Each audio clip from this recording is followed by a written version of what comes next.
গিয়েছিলেন ঈদের কেনাকাটা করতে, কিন্তু পছন্দের পোশাক কেনার পর ফেরা হলো না ঘরে। পথেই নিভে গেল জীবন প্রদীপ। শুক্রবার রাতে রাজধানীতে আলাদা দুর্ঘটনায় বাবা মেয়ে সহ মারা গেছেন 4 জন। আহত 2 জনকে ভর্তি করা হয়েছে হাসপাতালে। গণপূর্ত অধিদপ্তরের অফিস সহায়ক রাজু আহমেদ সুমন তার একমাত্র মেয়ে 21 বছরের তৃষাকে নিয়ে বের হয়েছিলেন ঈদ কেনাকাটায়। কেনাকাটা শেষ হলেও বাড়ি ফেরা হয়নি বাবা ও মেয়ের। শুক্রবার রাত 10টার দিকে বাবার মোটরসাইকেলে বাসায় ফিরছিলেন তৃষা। সায়েন্স ল্যাব মোড়ে পৌঁছালে একটি বালুর ট্রাক মোটরসাইকেলকে চাপা দেয়।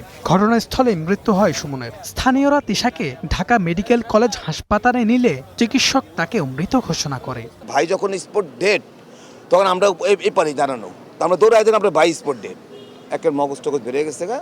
তো আর আপনার ভাতিজি একটু নাড়া দিতেছিল। নাড়া দেওয়ার সাথে সাথে আমরা বললাম কি আমরা ঢাকা মেডিকেল পাঠিয়ে দিচ্ছি।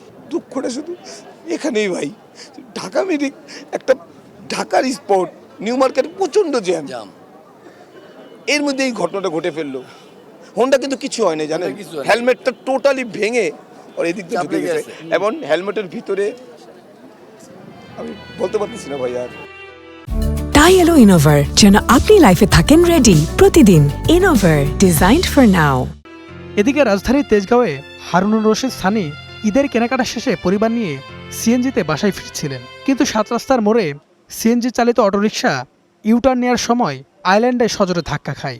উল্টে পড়ে সিএনজিটি। পরে স্থানীয়রা তাদের ঢাকা মেডিকেল কলেজ হাসপাতালে নিলে স্থানীয় সিএনজি চালক আলিমকে মৃত ঘোষণা করে চিকিৎসক।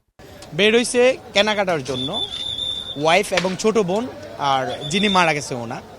তো সিএনজি দিয়ে আসতেছে, আসার পরে হচ্ছে ইউটার্ন নিচ্ছেন। সিএনজিটা ইউটার্ন নেওয়ার সময় আরেকটা গাড়ি মেরে দেয়। তো চালকও মারা গেছে, পুরুষ লোকটা ছিল সানি ভাই, উনিও মারা গেছে। এ ঘটনায় সানির স্ত্রী ও তার বোন গুরুতর আহত অবস্থায় ঢাকা মেডিকেল কলেজ হাসপাতালে চিকিৎসাধীন রয়েছেন। HM Imran, star news, Dhaka.